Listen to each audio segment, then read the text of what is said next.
Hello and welcome to the Fighting Moose Podcast. I'm your host, Jason Hendrickson. This is a podcast where I retell stories, some fictional and some historical, that can be enjoyed by people of all ages. This week, we read a book titled The Rocket Book, written by Peter Newell.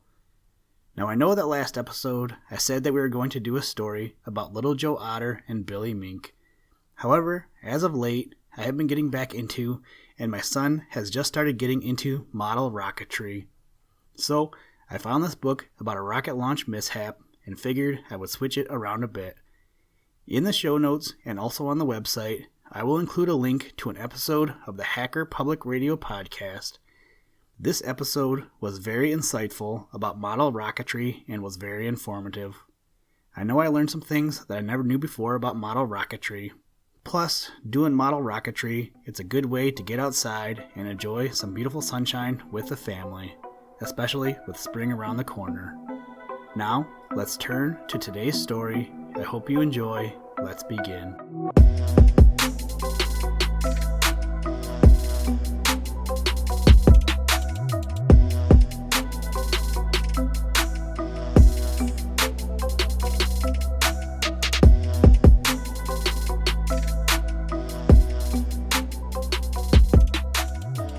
The Rocket Book.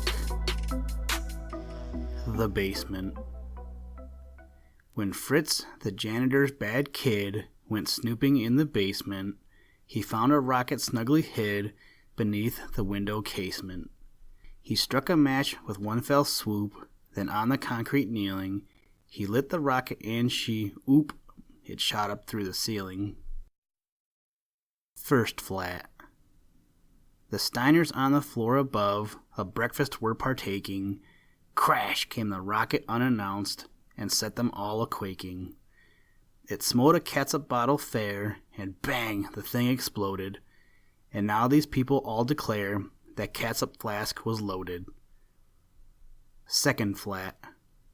Before the fire, old Grandpa Hop dozed in his armchair big, when from a trunk the rocket burst and carried off his wig.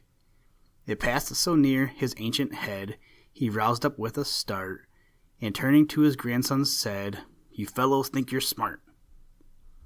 Third flat. Algernon Brackett, somewhat rash, had blown a monster bubble, when, oh, there came a blinding flash, precipitating trouble. But Algie turned in mild disgust, and called to Mama Brackett, "Say, did you hear that bubble bust? It made an awful racket." Fourth flat. Joe Budd, who'd bought a potted plant, was dousing it with water. He fancied this would make it grow, and Joseph loved to potter. Then through the pot the rocket shot, and made the scene look sickly. "Well now," said Joe, "I never thought that plant would shoot so quickly." Fifth flat. Right here 'tis needful to remark that Dick and little son were playing with a Noah's Ark and having loads of fun. When all at once that rocket stout up through the ark came blazing, the animals were tossed about, and some did stunts amazing. Sixth flat. A burglar on the next floor up the sideboard was exploring. The family with the brindled pup were still asleep and snoring. Just then, up through the silverware, the rocket thundered flaring.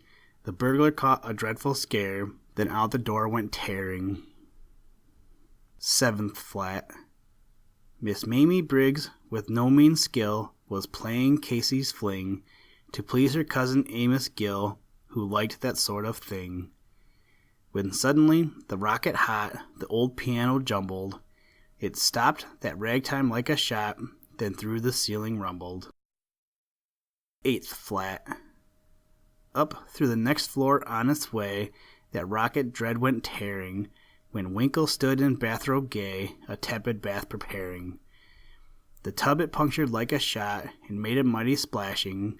The man was rooted to the spot, then out the door went dashing. Ninth flat. Bob Brooks was puffing very hard, his football to inflate, while round him stood his faithful guard, and they could hardly wait. Then came the rocket, fierce and bright, and through the football rumbled. "You've got a pair of lungs all right," his staring playmates grumbled. 10th flat. The family dog, with frenzied mien, was chasing Fluff the mouser, when poof, the rocket flashed between, and it quite astonished Towser. Now if this dog had wit enough, the English tongue to torture, he might have growled such silly stuff as, "Whew, that cat's a scorcher." 11th flat. While Carrie Cook sat with a book, the phonograph played sweetly. Then came the rocket and it smashed that instrument completely. Fair Carrie promptly turned her head, attracted by the roar. "Dear me, I've never heard," she said, "that record played before." 12th flat. De Vere was searching for a match to light a cigarette, but failed to find one with dispatch, which threw him in a pet. Just then the rocket flared up bright before his face and crackled, supplying him the needed light. "Thanks awfully," he cackled. 13th flat. Home from the shop came Maud's new hat, a hat of monstrous size. It almost filled the tiny flat before her ravished eyes. When shoo, up through the box so proud, the rocket flared and spluttered. "I said the hat was all too loud," her peevish husband muttered. 14th flat.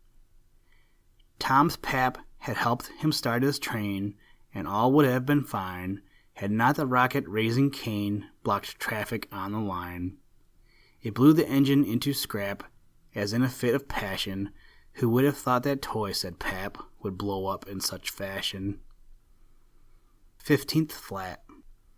Orlando Pease, quite at his ease, the Morning Star was reading. "My dear," said he to Mrs. Pease, "here's a report worth heeding." The rocket then, in wanton sport, flashed through the printed pages. The lady gasped a wild report, then swooned by easy stages. 16th flat. Doc Danby was a stupid guy, so lest he slept too late, he placed a tattoo clock nearby to waken him at 8. But the rocket smote that clock and smashed its way clean through it. "You'll have a fine alarm," said Doc, "but say, you overdo it." 17th flat. A penny liner, Abrams Stout, was writing a description. The flame shot up, he pounded out, then threw a mild conniption. For through his Flemington there shied a rocket hot and mystic.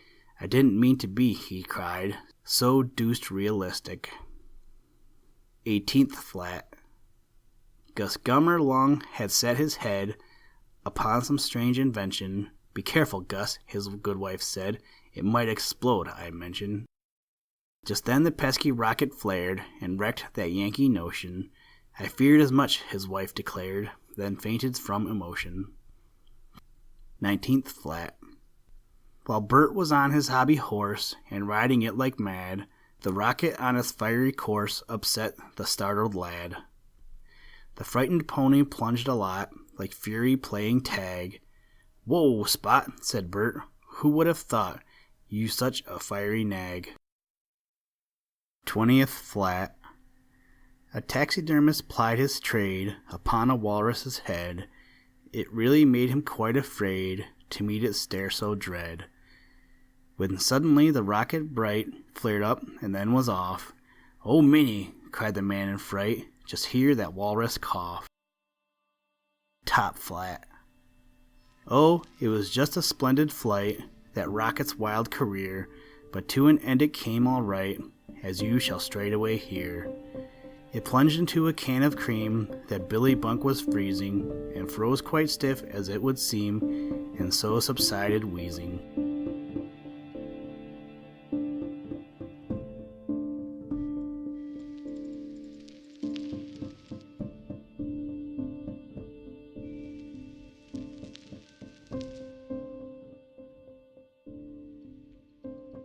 This is the part of the podcast where we look at a verse or two from the Bible, the Gospel, the good word. I hope you're finding these verses helpful and or insightful. My hope is that they will help you throughout your day. Who knows what you will face, but with these scriptures, I hope you will find joy and peace in your life, which in turn you will spread to others. Today's verses come to us from the book of Romans and read as follows. Love must be sincere. Hate what is evil. Cling to what is good. Be devoted to one another in love. Honor one another above yourselves. Never be lacking in zeal, but keep your spiritual fervor, serving the Lord. Be joyful in hope, patient in affliction, faithful in prayer. Share with the Lord's people who are in need. Practice hospitality. Romans chapter 12, verses 9 through 13.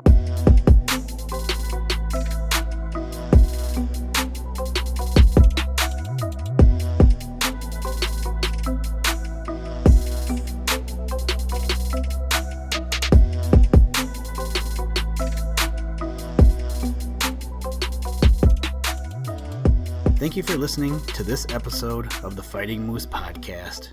Please join us next time as we read the story about the holiday St. Paddy's Day, which happens before our regularly scheduled podcast. Today's music was provided by the artist Drake Stafford and also the artist Blue Dot Sessions. For more information to download and or listen to audio or materials from all our recordings or to contact us, please visit www.thefightingmoose.com or you can follow links in the show notes. And as always, try and do a random act of kindness every day. Whoop! Shark attack, nom nom nom nom. Jellyfish, pan sandwich, turkey, snowman, dolphin, helicopter, last supper, monkey in a zoo. What? Gear shift.